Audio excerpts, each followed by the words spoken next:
This was the 17th wedding with my fiancé, Rafael Holloway.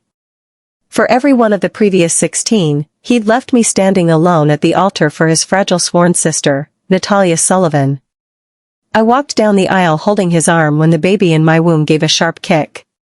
Our baby's been waiting for this day, too, he whispered and squeezed my hand with a smile. When the priest began the vows, all eyes in the chapel turned toward us. That was when his phone rang with a call. It was from Natalya again. Rafael's expression went stone cold, and his grip tightened subconsciously. Don't answer it, Rafael. My eyes were locked on him. A torn look swirled in his eyes as his thumb hovered over the decline button. Then, the call ended on its own. I was about to breathe out in relief when the second call arrived. Gianna, maybe it's an emergency. She never calls this much, he muttered, trying to free his hand from my grasp. But I held on and reminded him. Our baby is waiting to hear his father say I do. His eyes widened at the words, then he tore his hand free as if my touch burned him. She's Antonio's only daughter. I wasn't surprised to hear that line again. Antonio Sullivan, his father's right-hand man, had died taking a bullet for him. Before his death, his final words, "Take care of Natalya," ruined my life. When Rafael checked his phone and read the text from the hospital, his voice cracked. She took sleeping pills. Again? Last month, she took pills too, and the nurses discovered that the bottle was never opened. I scoffed.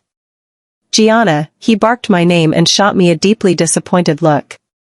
Before Antonio died.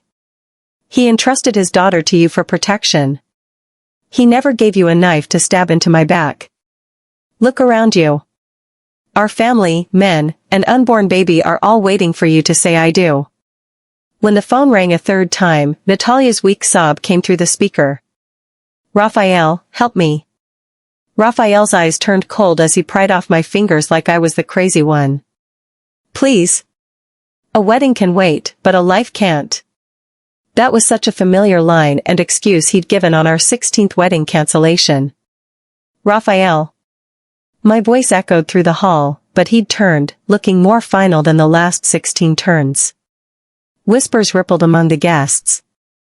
Some scoffed, some pitied me, and most shook their heads as if they weren't surprised. They wouldn't be because the first wedding had ended the same way. Natalya had suddenly collapsed, and Rafael had rushed her to the hospital. I'd chased him to the hospital in my wedding gown, only to see her lying pale in bed and clutching his sleeve. When she saw me, her eyes flashed triumphantly.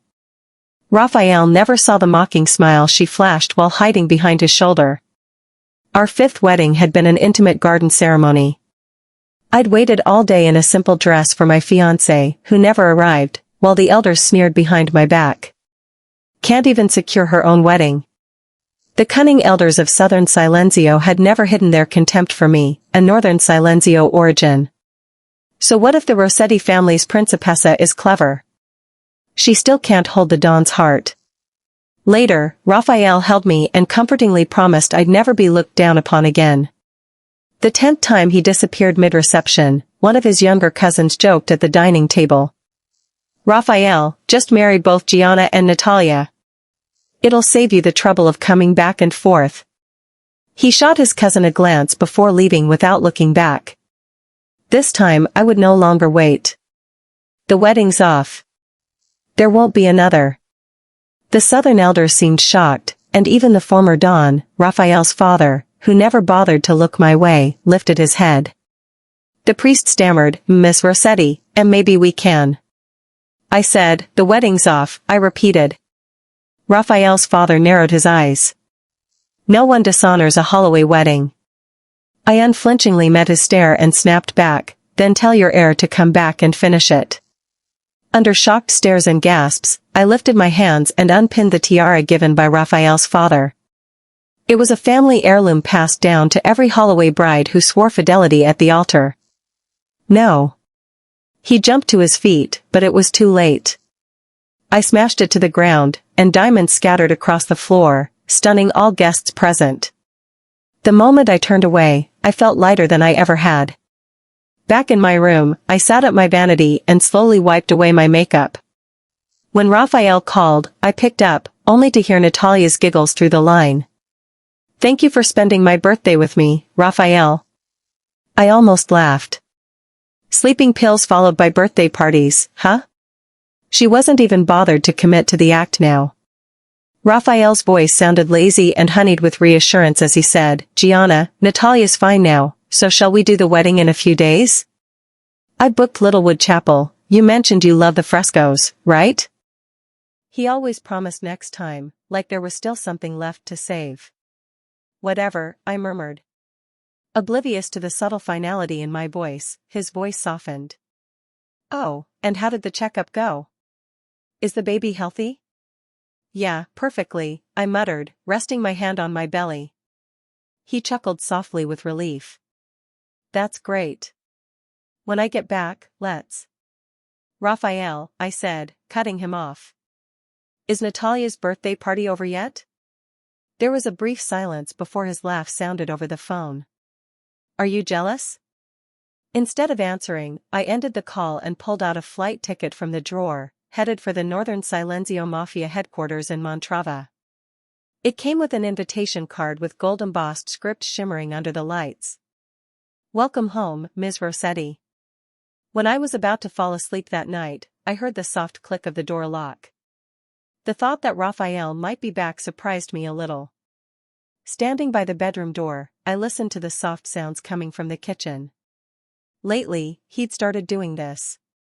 He'd suddenly return home, fuss around in the kitchen, and hurriedly slip out with some deliciously cooked food. Once, I caught the sweet aroma drifting from the oven and thought he had a surprise for me. "What are you making?" I asked and curiously peered. He didn't even look up as his hand swiftly packed the lemon tarts straight out of the oven into a box. Natalya said she was craving this.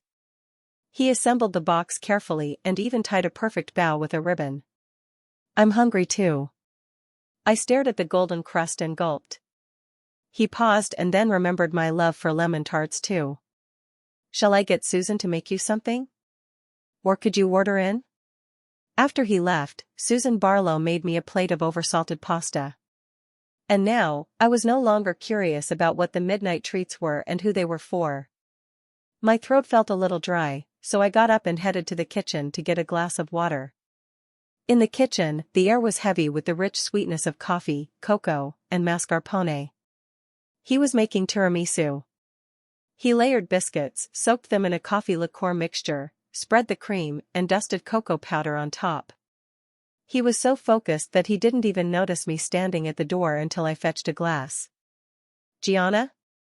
He spun around and instinctively shielded the counter with his body. "Aren't you asleep yet?" "Just thirsty," I said flatly. He glanced at the tiramisu and panicked as if I might rush over and shove it into my mouth. "You can't eat this. There's coffee liqueur and raw egg in here. It's bad for the baby." Sensing his panic, I almost laughed. 3 months ago, when I had terrible morning sickness, he hadn't poured me so much as a glass of water. And now, he was fussing over Natalya's dessert. "Relax. I'm not interested in your sweets," I commented as I dried my hands. He opened his mouth to explain, but his phone rang with a call, and Natalya's name blinked on the screen.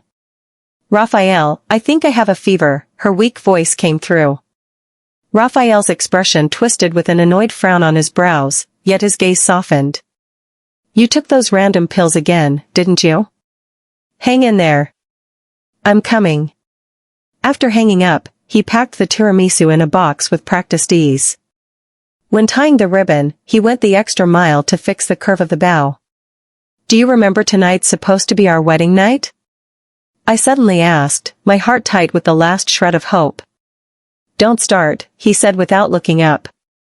"It's Natalya's birthday, and someone has to keep her company. This is the 17th time." I could hear a tremor in my voice. He finally looked up at me with the same tired conflict in his eyes. "Please, Gianna. You know Antonio asked you to protect her." I finished for him and smiled. "Go. Don't keep her waiting." When his car pulled away, I checked my phone and noticed that Natalya had posted 5 minutes ago. Running a fever at 103 degrees Fahrenheit, but Rafael promised me a surprise. The picture showed a thermometer at 98 degrees Fahrenheit. As I set the phone down, my mind drifted back to 3 years ago when I met Rafael for the first time. Mafias from the north and south gathered in Montrava to negotiate, and I was there as the northern financial advisor. When Rafael burst in with his southern men, all the bodyguards drew guns. He walked straight to me, dropped to one knee under their watchful stares, and pressed a golden revolver into my hands. Looking up at me, his emerald green eyes were alight with a love at first sight awe. "Gianna Rossetti, there's a bullet in here. If I ever cheat on you, use it." The room erupted in gasps. Father smashed a glass in fury, while the southern elders called him reckless and insane. But I understand the weight of that gesture. It meant placing the dawn of southern Silenzio's life in the hands of the enemy. Later, he told me Antonio nearly lost his mind over it and raged that he'd handed the symbol of southern Silenzio's power to the heir of their northern rivals. But he just shrugged and dismissively said, "We'll be family anyway." Back then, Natalya was just an inconvenience to him. Whenever she was brought up, he'd always seem annoyed.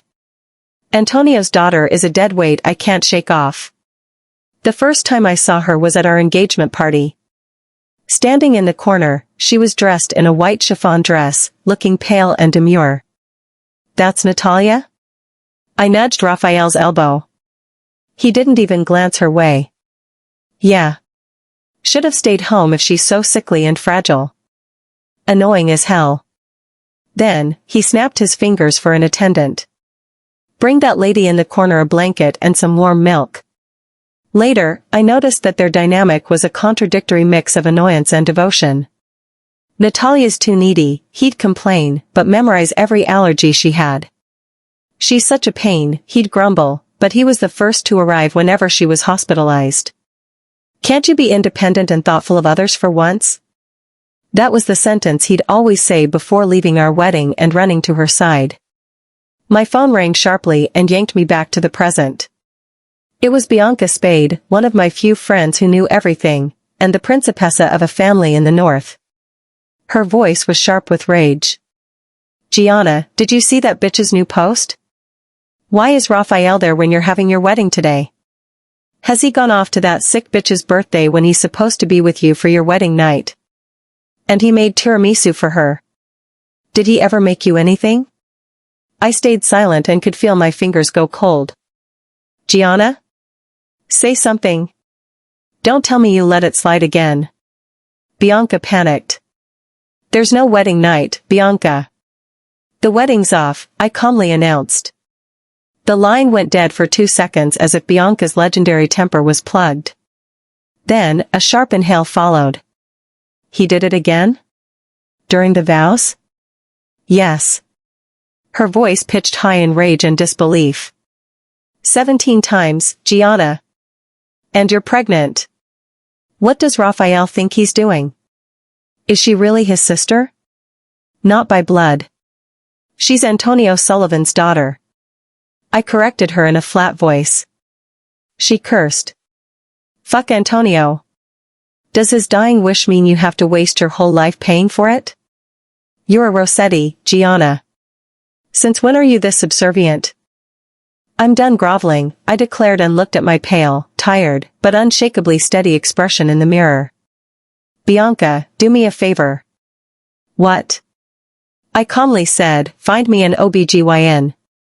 After the abortion, I'm going back to Montrava." As the morning sunlight spilled into the kitchen, I hummed an old northern tune, frying bacon and a sunny side-up egg at my own pace. This was a farewell feast I'd gotten myself. I pulled out a chair and sat down. Just as my fork touched the soft yolk, the door opened with a soft click. Rafael walked in, reeking of Natalya's perfume and holding a huge bouquet of flamboyant strelitzia. It was a kaleidoscopic mix of bright orange and gold with stiff stems sticking out from the sides. I hated those flowers and always thought they looked cheap and forced, like a dressed-up turkey ready to be served. But Natalya loved them. She said they were hearty like the version of herself she longed to be. "Morning, Gianna." His voice was rough from a night up, but he seemed in good spirits. He dumped the tacky bouquet on the far end of the table and dropped into the seat across from me. "Then," he said, his tone jokingly unhappy, "Natalya was a handful last night and kept whining that the new painkillers weren't working. Her body's so delicate that anything sets her off." As he rambled, he instinctively reached for my bread. I picked up my plate and avoided his hands. He froze, and only now did he notice that there was just one set of breakfast on the table. Raising an eyebrow, there was a spoiled, entitled tone in his voice as he asked, "Where's mine?" "Come on, Gianna. You can't just think of your baby and starve your husband." When he noticed my cold expression, realization belatedly hit him. So, he leaned in and grasped my hand. "About what happened at the chapel yesterday, I'm sorry, Gianna. Natalya was really sick then, and Antonio." "The same old script, huh?" When he noticed I didn't react, he immediately changed the subject. Turning around, he grabbed the ugly flowers and thrust them into my arms. "These are just for you, your favorite. There's a surprise inside. Wanna see?" Grinning mysteriously, he slipped behind me and guided my hands to peel open one of the blooms. "In here." My fingers fumbled with the petals until a dark red velvet box tumbled into my hands. A pair of earrings lay inside. I froze. The stones had decent clarity, but when the light hit, there were visible spiderwebbed flaws trapped inside. As I took a closer look at the color and cut, a wave of absurdity crashed over me. "Do you like them?" His voice was warm, expecting praise. My body started shaking in absolute rage as I kept my stare on the pair of earrings. Of course, I liked the earrings. They were made from the pigeon blood ruby I'd given to be made into my wedding gift. Half a year ago, he told me it was sent to a jeweler, and I'd been looking forward to seeing the final piece. Now, I knew that the jewelry carrying the centerpiece sat on Natalya's vanity, and I was being handed its scraps. Just the fact that he tried to pacify me with such a pair of shabby earrings and tossed me scraps of my own gemstone like some pitiful handout filled me with fury. "Gianna?" Rafael gently nudged my shoulder when I didn't answer. I shut the box and dropped it onto the table. "Don't you like them?" he asked, frowning, and sensed that I was being extra unreasonable today. As he set the box aside, the forced warmth on his face faded and was replaced by a flicker of irritation. He cleared his throat and seemed to finally remember today's real agenda. "Gianna, there's something else. Natalya told me she wants to play Goddess Friella this year for next month's Harvestide." I froze, and Rafael was still rambling. "You know how fragile she is. She's been feeling down lately and mentioned twice that she'd love to play Goddess Friella. Harvestide was one of Southern Silenzio's biggest celebrations. Traditions dictated that Goddess Friella be played by the Don's wife or his sister, if unwed. And here I stood, pregnant with his baby yet not his legal wife after countless failed wedding attempts. So, by the letter of our laws, Natalya had every right to fight for it. Studying my face, Rafael was starting to grow impatient. "You know she's weak, and now, there's this one thing that makes her happy. She's always wanted to play the goddess as a kid. When Antonio was around, he brought me the flowers I hated. He handed me a jewelry piece containing my ruby, scraped and cut, and gave another woman jewels cut from its heart. Now, he'd strip me and my unborn baby of the rightful place at a celebration symbolizing the family's legacy and legal lineage, just to make another woman happy." A strange, calm relief settled in my chest. I'd never cared about titles and roles, but at that moment, I saw the truth with painful clarity. To Rafael, Natalya deserved all the attention, while I was just a convenient afterthought. "Sure. Let her have it," I said and lifted my head to flash him a calm, almost gentle smile. Rafael hadn't expected the clean decision either and seemed caught off guard. "Why, you're okay with that?" "It's just a role. If it makes her happy, it's hers." I dabbed my lips with a napkin. A grin bloomed across his face as all prior irritation vanished, and he reached out for a hug. I knew it. You've always been understanding, Gianna. That's the grace a true Don's wife should have. Suddenly, there was a buzz from the phone in his pocket again. The custom ringtone was Natalya's composed piano recording of "To My Beloved Holloway." Annoyance flickered across his face before melting into that habitual helplessness of feeling needed. I'm sorry, Gianna. He shot me a look that said, "You'll understand, right?" and answered the call as he headed for the door. Hey, Natalya. What's wrong? On the other end, Natalya must have said something because he quickly replied, "Okay, I'm coming." After hanging up, he grabbed his car keys. When he reached the door, he turned around and said, "I promise this is the last time, Gianna. We'll have the wedding tomorrow. After the baby's born, you'll have all my time and all of me." He sounded confident, and the look in his eyes was so sincere, like this was finally a promise that would hold. I expressionlessly watched him leave in a rush. Last time? There wouldn't be a next chance, Rafael. The next day at Littlewood Chapel, the wedding site was transformed into a grander display than the day before. Pure white roses and lilies lined the aisle all the way to the altar, and the air hung thick with the scent of expensive perfume. Guests murmured as their eyes occasionally drifted to the empty bride's seat. Dressed in a perfectly tailored black suit, Rafael stood at the altar and patiently adjusted his cufflinks. He felt good today. Natalya's little mood swing last night had been easily soothed with just a few honeyed words. And I, ever so dutiful, hadn't made a fuss either. Today, everything would go smoothly, except that the bride wasn't here yet.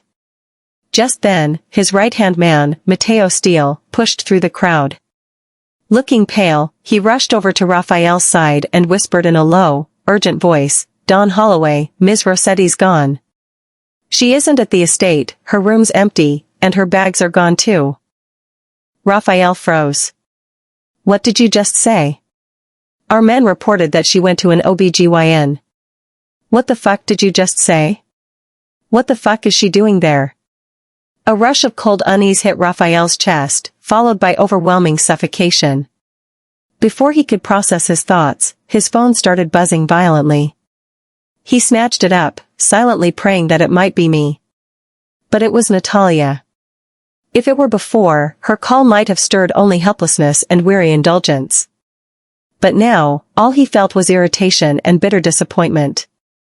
She could barely hide the delight in her voice as she said, "Rafael, I heard the wedding hit a snag." Rafael could feel his temples throb. Looking around, he could see the glee written over every guest's expression. "Natalya, I don't have time. I can step in," she anxiously cut him off. "I'm right outside the chapel. The Holloways can't afford this humiliation, and I can." He hung up on her with a hard slap of his phone. In that split second, he understood exactly how I must have felt, standing at the altar. This was what it felt like to be abandoned and left behind. "Matteo! Cancel the wedding!" His roar snapped the stunned Matteo back to life. "What?" But Don Holloway, the guests, Matteo's jaw dropped at the command. "I said, cancel it. Contact every airport and port, and find Gianna now," he snarled, tearing the ring from his finger and hurling it to the floor. When he stormed out of the chapel, Natalya stood by the door in a wedding gown as her pale cheeks flushed pink in the morning sun. She reached for his sleeve. "Rafael, I can. Get out of my way." He shoved her aside so hard she fell straight into the flower beds. Wretched, she sat there in the crushed roses with disbelief written all over her face. How could you?" But Rafael didn't have a second to waste on her. All he could think about was why I'd gone to the OBGYN. For a pregnant lady to be at the OBGYN, perhaps I was there for just a routine checkup. But no matter how hard he tried to shove it away, another thought kept clawing back into his mind. Ouch. My chest hurts. Natalya whimpered pitifully and pressed a hand to her chest, using her favorite trick. His steps halted briefly before he kept walking and barked. "Find her a doctor. Rafael." Natalya's cry faded behind him. He threw himself into the car and sped toward the hospital his men had named. Along the way, he dialed my number over and over, but I never answered. Damn it. He couldn't piece together where it had all gone wrong when he'd handled everything so perfectly. When he finally reached the hospital, the nurse I'd arranged was already there, waiting for him. Where is she?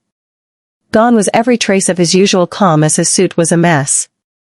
His eyes pinned deadly on the nurse, burning holes through her skull. Ms. Rossetti had me give you this. He took over the pregnancy test sheet from the nurse and skimmed through the lines. 17 weeks pregnant. Elective termination of pregnancy. No way. His furious roar rang through the hospital. No one dared make a sound under the weight of that fury. Again and again, he punched my number into his phone. The number you've dialed is no longer in service. The cold, mechanical voice sounded cruelly polite in the silent hallway. Matteo came sprinting in breathlessly. Don Holloway, Ms. Rossetti boarded a private flight to Montrava this morning, and members of the Northern Mafias picked her up at the airport. Hope flared in his eyes. Get the car. I'm going to Montrava myself. But Matteo looked troubled. Your father ordered a lockdown, so North Silenzio is enemy territory now. Fuck enemy territory. Rafael roared. That's my wife. I can prove. He froze, realizing that he'd never given me that name. So now, I wasn't his wife, and our child wasn't his heir. The family butler was trembling as he stepped forward and held a box. Ms. Rossetti left this for you and said it's a wedding gift. Rafael snatched it open to reveal the golden revolver. Its barrel was engraved with the day we first met, and it was now scored with 17 fresh hash marks. They represented 17 unfinished weddings and broken promises, while I'd stood there waiting as he'd walked away. Clutching the box, he collapsed to the floor, his head bowed in defeat. In Montrava, the grand ballroom of the Rossetti estate was ablaze with lights. Northern elders had gathered in force to welcome my return. Gianna, father called out to me in a commanding voice as he first raised his glass. Welcome home. I lifted my crystal glass and swept my gaze over the crowd. Some of them were father's loyalists, some new blood upstarts, and others who once scoffed at me, the Rossetti principessa who'd betrayed the North and run off to the South. As I smiled, my voice was calm and rang out clearly. Thank you, everyone. I've learned a lot these years. In the South. Oh, for instance? Some leaned forward, amused. I set my glass down and began to say, for example, their port runs on bribes to Marine Customs officers, and I have that list now. Their arm deals hinge on 3 key brokers, one of whom now works for me. 2/3 of their casino cash flow was never declared. By tomorrow morning, the tax office will deliver a friendly tax audit notice right to Holloway Estate. Silence fell over the room before a low ripple of impressed laughter and applause broke out. A true Rossetti. Looks like Don Holloway is going to choke on his wife's kindness, one of the men barked with glee. Wife. I arched a brow and coldly reminded him. I never married him. An elder in the corner narrowed his eyes and piped in. What about the child? Is he the Rossetti heir, or the Holloway's unborn little Don? The room quieted down to a hush, realizing that the question was going to be their main fear. My smile was sharp as I sweetly said, Dominic, we can't choose blood, but loyalty's different. This child will bear only one last name, Rossetti. In truth, I'd thought of getting rid of the baby that day. But the doctor told me that the baby was growing strong and healthy. I'd stared at the tiny flicker on the ultrasound and realized that though Raphael might be his father, I was his mother. I would not sacrifice my baby for his stupidity. So, I paid off a nurse and forged a report. I knew that my baby and I deserved a clean start far away from all of this. From that day on, I did everything I could to strike back without mercy. With everything I'd learned about the South, I struck deep at their core businesses. Raphael's forces were dangerously affected, but he didn't fight back in time because Natalya had her claws on him again. In the Holloway estate in Naraval, Raphael sat in his study with stacks of urgent reports littering his desk. Matteo burst in through the door. Don Holloway, the Northern Mafias are at it again. They hit our casinos in Vespera with tax raids, and we're bleeding money. Where's Natalya? I need her report now. Rafael snapped as he frowned through the papers and slammed them down in irritation. Mateo looked visibly troubled. Miss Sullivan said she has a headache. The report's not done yet. Another headache again? She's always having headaches, fevers, and bad moods. What else is she good for? When Gianna was around, this crap never touched my desk. He slammed his fist on the desk. As the words left his tongue, he froze. Then, calming down, he rasped, "Tell her I want that report on my desk tonight." But when Natalya finally stood at his door, fearfully clutching the report to her chest, his anger miraculously collapsed at the sight of her pitiful act. He sighed and exhaled sharply. In the end, he just couldn't bring himself to be harsh to her. "Forget it. Just leave it here and take some rest," he said, waving her off and losing all the strength to look through the due report. Natalya placed the papers down but didn't leave. Instead, she slipped behind him and gently massaged his temples. "Don't wear yourself out, Rafael. It's all Gianna's fault that she's cruel to you." Rafael shut his eyes and didn't answer. That was the lie he needed to numb the pain of losing both me and our baby. On Harvestide Eve, Natalya twirled before the mirror, dressed in a gown heavy with gold grain and glittering gems. Ever the pallor of her cheeks couldn't dull the gleam and vanity in her eyes as she turned to Rafael expectantly. "Do I look good?" Rafael seemed carried away. In his mind, a reminder struck him that this gown should have been mine.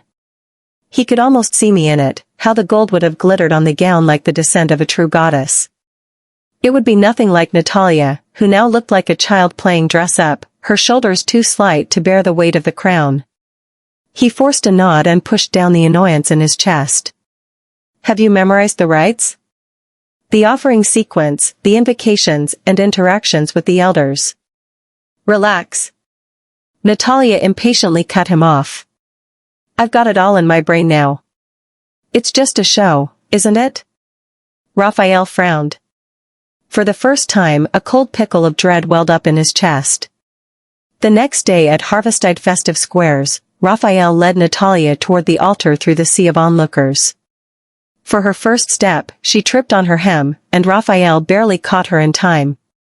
A hushed, stifled laughter rippled through the crowd. For her second step, the ceremonial wheat slipped from her trembling hands and spilled to the floor as she raised the sheaf high. For the third step and crux of the rite, the sacred olive oil had to be poured into the brazier, and the invocation spoken flawlessly. She lifted the heavy golden pitcher with violently shaking hands. Under thousands of pairs of eyes, her face was nervously pale like a sheet. Her lips fumbled through the sacred words in a squeaking voice like a frightened mouse's. "Hurry up!" Rafael urgently hissed. But her grip faltered, and the golden pitcher tilted a little too far before a flood of gold-flecked oil cascaded into the brazier with a swoosh. A pillar of fire erupted into the skies, and waves of scorching heat roared across the crowd. Natalya shrieked, dropped the pitcher, and crouched down. She was violently shaking as she hugged her head in fear. The square fell deadly silent, except for the wild roar of flames in the brazier. The holy flames, meant to symbolize the family's unbreakable prosperity, had become a grotesque spectacle. The elders' expressions darkened like storm clouds as guests exchanged glances with disdain and disbelief brimming in their eyes. Rafael watched the disaster unfold as his expression darkened. In that moment, it struck him what he'd truly lost. I would never have failed him on such a significant occasion or made him a fool. And now, I was gone. Without a word, he turned and returned to the festive squares, ignoring Natalya's desperate, panicked cries behind him. Heading straight for the cellars, he knew he had to drown himself in liquor to burn this night from his memory. At midnight, Natalya found him a drunken wreck among shattered bottles, muttering in pain. "Gianna. My baby. My son." 7 years later, at the Montrava International Financial Hub, I stepped in while taking father by the arm. Right now, I was the undisputed leader of Northern Silenzio. Donna Rossetti. That was what they called me now. At my side, Luca Rossetti's little fingers tickled my right palm for attention. I smiled and gently ruffled his hair. What is it, my angel? Mother, that man's been staring at you the whole time, he whispered a reminder, while his eyes stayed locked on a figure in the far end of the ballroom. He'd sharply noticed the unfriendly stare for some time now. It was Rafael. Gone was the golden prince of southern Silenzio, and what stood in his place now was a haggard, gaunt man. Natalya stuck to him and glared at me with wide, wary eyes. I turned away, unbothered. Don't mind him. But Rafael stepped forward anyway and shoved Natalya aside when she tried to hold him back. He staggered on unsteady feet and reeked of heavy liquor. Gianna, it's been 7 years, his voice trembled with agitation. I calmly met his eyes and said nothing. He tried to reach for my wrist and urgently said, come with me. We can start over. I swear that this time. I won't. I stepped back to avoid his touch and shot him an icy glare. Rafael Holloway, you're drunk. Please show some respect. Sensing the shift, Luca stepped in front of me. Rafael's breath hitched. His gaze locked on Luca, first blankly before the shock settled in. Then, it turned into wild, almost mad disbelief. He crouched low to meet him at eye level and reached out his hands, only to hesitantly withdraw. Kid. How old are you? Luca didn't answer and glared back warily. 7. You're 7, aren't you?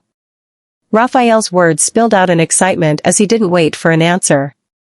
His hands trembled as he reached for Luca. This has to be my child. Gianna, you kept him. You still love me. Don't touch him. I barked and shielded Luca. Rafael looked up and even had the audacity to smile. Come on, Gianna. You gave me a son, and that's all proof I need that we're dash. He's not yours, I said, cutting him off. No way. The timing's perfect, and he has to be my son. You can't lie to me, he stubbornly growled. Luca, who'd been silent this whole time, peeped out from behind me. When he spoke, his voice was cold and rang clear with disdain. So, you're the trashy man who made my mother cry. Rafael's smile froze on his face as if he couldn't believe what he'd just heard. What did you just say? I know what you did.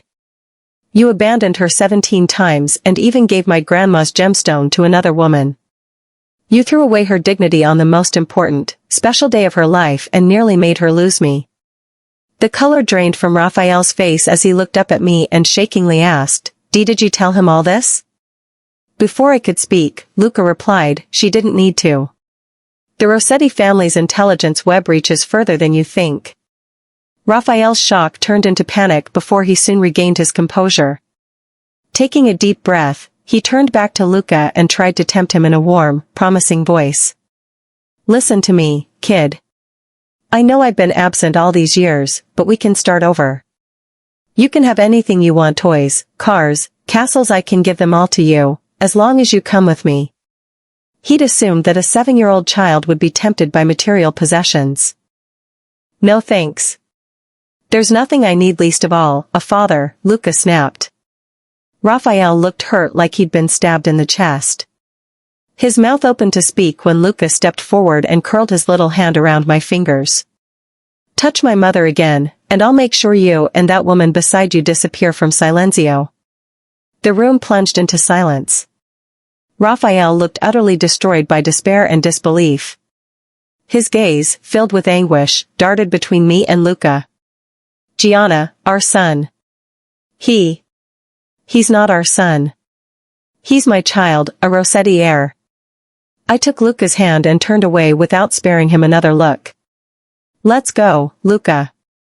Yes, mother, Luca obediently replied as he tightened his grip around my fingers. Wait, Gianna. He ran over her, refusing to give up. The commotion had drawn every eye in the ballroom. Rafael's face was deathly pale while his lips parted to find a way to save himself. Before he could speak, Natalya stumbled forward with one hand clutching her pregnant belly and the other locking desperately around his arm. Rafael, did you just tell her you'd like to start over? If you want her child, what about our baby? A shocked hush spread through the guests as I watched it all with a cold, amused smile curled up on my lips. Rafael's face went from gray to ashen as he tried to pull free. Natalya, let go. I was just what? I'm carrying your baby, a Holloway, she sobbed. Tears smeared her makeup all over her face and exposed her haggard features. She grabbed his hand and pressed it to her stomach before raising her tear-streaked face. You promised my father you'd take care of me forever and swore you'd give us a family. And now, you stand here with the audacity to beg for another chance from the woman you abandoned, right in front of me. Her vicious, hateful gaze snapped to me.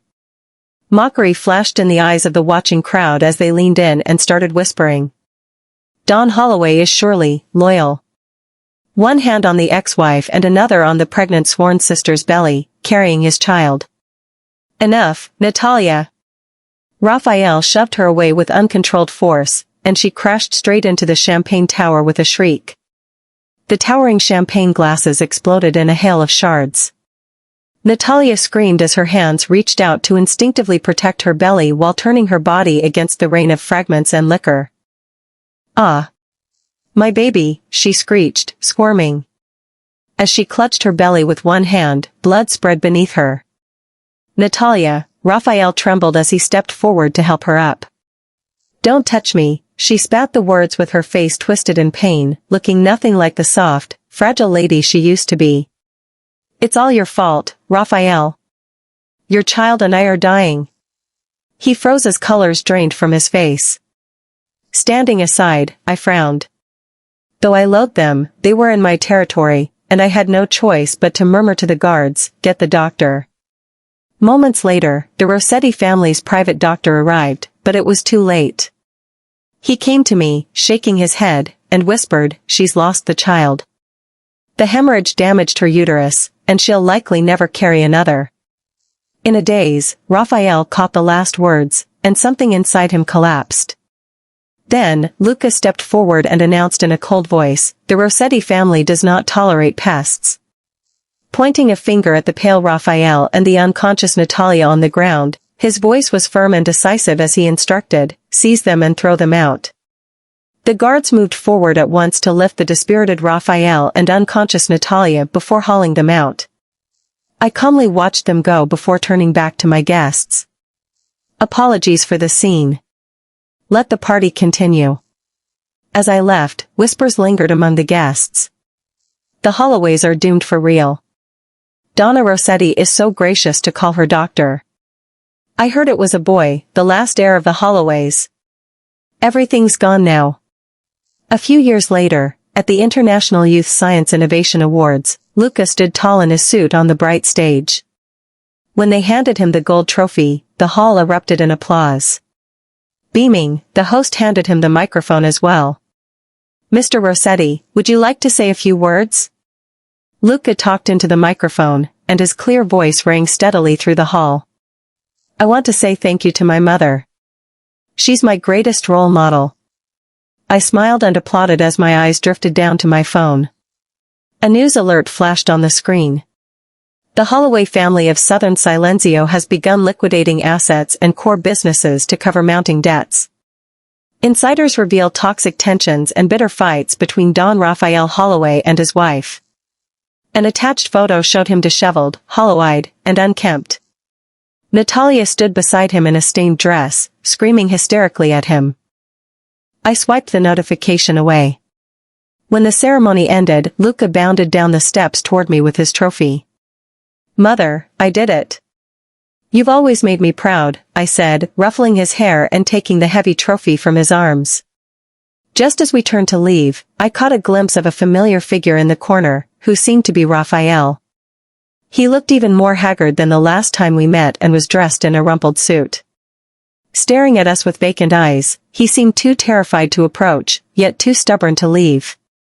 Following my gaze, Luca looked over and frowned. It's him again. Rafael opened his mouth as if to call my name, but the words died on his tongue. In the end, all he could manage was a thin, broken smile. I looked away and adjusted Luca's bow tie before taking his hand in mine. Come on, sweetheart. Your father made dinner reservations, and he's waiting for us. Okay. Luca's grin widened as he turned around in light, cheerful steps, his polished shoe tapping against the floor. He didn't spare the figure in the corner a second glance. Late spring in Montrava was all golden light and warmth as sunlight pooled over our shoulders. Now, we had a new life stretching ahead, bright and promising. This is Listening Novel. We appreciate you spending your time with us. If you enjoyed today's story, please like and subscribe for more stories, and stay tuned for what's next.